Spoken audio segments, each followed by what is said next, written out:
ডেপুটেশনটা আমরা দিয়েছিলাম মানে বিগত 3 তারিখ 3রা জুলাই 2023 আমরা আমাদের ডেপুটেশন দিয়েছিলাম এবং আমাদের যে দাবিগুলো ওনাদের সামনে রেখেছিলাম। আজকে ছিল উত্তরবান, কিন্তু এই উত্তরবান পর্ব পুরোপুরি জিরোতে ওনারা নামিয়ে এসেছেন।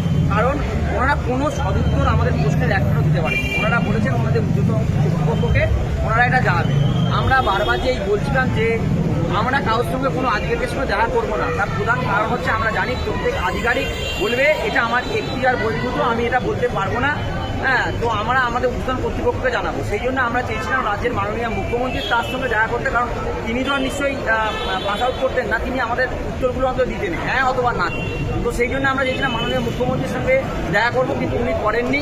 আমাদের যে অবস্থায় আমরা ছিলাম সেই অবস্থা থেকে আরও বাজে জায়গায় আমাদেরকে রেখে দেন। আজকের হচ্ছে আমাদের মিটিংয়ের এটা হচ্ছে ভিউ, ঠিক আছে, যেখানে দাঁড়িয়ে ওনারা বললেন যে আজকের অযোগ্যরা পরীক্ষায় বসতে পারবে না বলে ওনারা একদিনের মধ্যে ডিভিশন বেঞ্চে চলে গেলেন। আর আমাদের ইঞ্জিনিয়ারিং রিলিফের ব্যাপারটা, যেটা তো নিজেরা ওনারা কলুষিত করেছিলেন সকলকে দেবে বলে, যেখানে সুপ্রিম কোর্ট বলে দিয়েছে যে কিছু অযোগ্য যারা চিহ্নিত তাদের টাকা ফেরত দিতে হবে, অথচ তাদেরকে টাকা দেওয়া হচ্ছে। এই জায়গাটা আমরা আগেও বলেছিলাম যে এরমভাবে নোটিফিকেশন করলে সেই নোটিফিকেশন ব্যর্থতায় পর্যবেসিত হবে, ঠিক তেমনই হয়েছে। এবং সেই নোটিফিকেশনটাকে রেক্টিফাই করে যে ডিভিশন বেঞ্চে যাওয়ার ব্যাপারটা, সেটাও কিন্তু ওনারা একদিনে করেননি। আজকের আমাদের 4 মাস ধরে বেতন বন্ধ, সেই জায়গাটা কিছু করেননি। সরকার যোগ্যদের নিয়ে কিছু ভাবছে বলে আমার অন্ততপক্ষে এই মিটিং থেকে কিছু মনে হয়নি ওনারা কিছু ভাবছেন।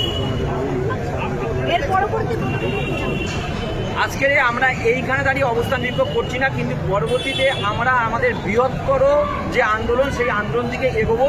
সেটা হচ্ছে আমাদের লং মার্চ করা হবে ওয়েস্ট বেঙ্গল টু দিল্লি, ঠিক আছে। তো আমরা সেখানে হেঁটেই যাব।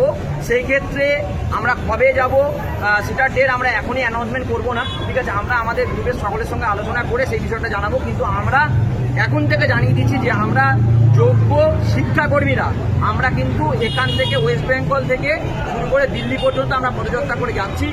তার কারণ হচ্ছে আমরা দেখলাম যে বেঙ্গলে যিনি হেড আছেন তিনিও যোগ্যদের নিয়ে কিছু ভাবছেন না এবং তাদেরকে গুলিয়ে দেওয়ার চিন্তাভাবনা এখনও পর্যন্ত ওনাদের আছে। এবং শুধুমাত্র যোগ্যদেরকে নিয়ে ভাবলে আজকে যোগ্যদের কিন্তু চাকরি যেত না, আজকে বেতন বন্ধ হতো না।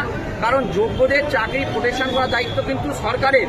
তার কারণ হচ্ছে যোগ্যতা ও মেধার ভিত্তিতে যারা চাকরি অর্জন করে তাদেরকে প্রোটেক্ট করার দায়িত্ব সরকারের, সেটা তারা করতে ব্যর্থ হয়েছে। এবং এখনো পর্যন্ত সরকার কোনো ইনিশিয়েটিভ এমন কোনো কিছু নেয়নি যাতে যোগ্যরা আইনি প্রক্রিয়ার মাধ্যমে তাদের সম্মানের সহিত তাদের চাকরিটা ফিরে পায়, সেরকম কোনো ইনিশিয়েটিভ আমরা সরকারের তরফ থেকে দেখিনি।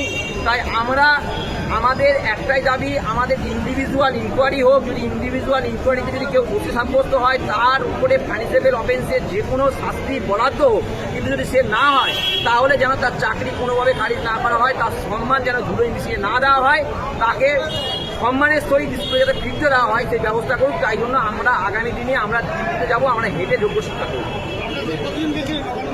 আমরা আজকের 12 জন প্রতিনিধি গিয়েছিলাম, কিন্তু 12 জন যায় আর 50 জন যায়, উত্তর কিন্তু একই, উত্তরটা হচ্ছে জিরো। যোগ্যতার জন্য উত্তরটা হচ্ছে জিরো। দিল্লি যাবেন কি সকলেই? সেটা এখনো পর্যন্ত আমরা ঠিক করে উঠিনি। আমরা বারবার বলছি এটা আমরা ঘোষণা করলাম, কিন্তু আমাদের যে যোগ্য শিক্ষাকর্মীরা আছে তাদের সঙ্গে আলোচনার পরে আমরা ডেট এবং কতজন যাব এই বিষয়ে আমরা জানাবো। কাদের সঙ্গে কথা হলো? আজকের যে সিএস স্যার তার ওএসডি ছিলেন যিনি, তার সঙ্গে কথা হয়েছিলেন। আরও যে দুজন ছিলেন যিনি প্রিভিয়াস ডেতে আমাদের সঙ্গে ছিলেন তিনি উপস্থিত ছিলেন। ওনারা কেউ কোনো সদুত্তর দিতে পারেননি। নিকল কিন্তু আজকের আমাদের কনফারেন্স থেকে জিরো। আপনার নাম আর ডেজিগনেশনটা বলুন। সুজয় সরকার, যোগ্য কৃষি কর্মী।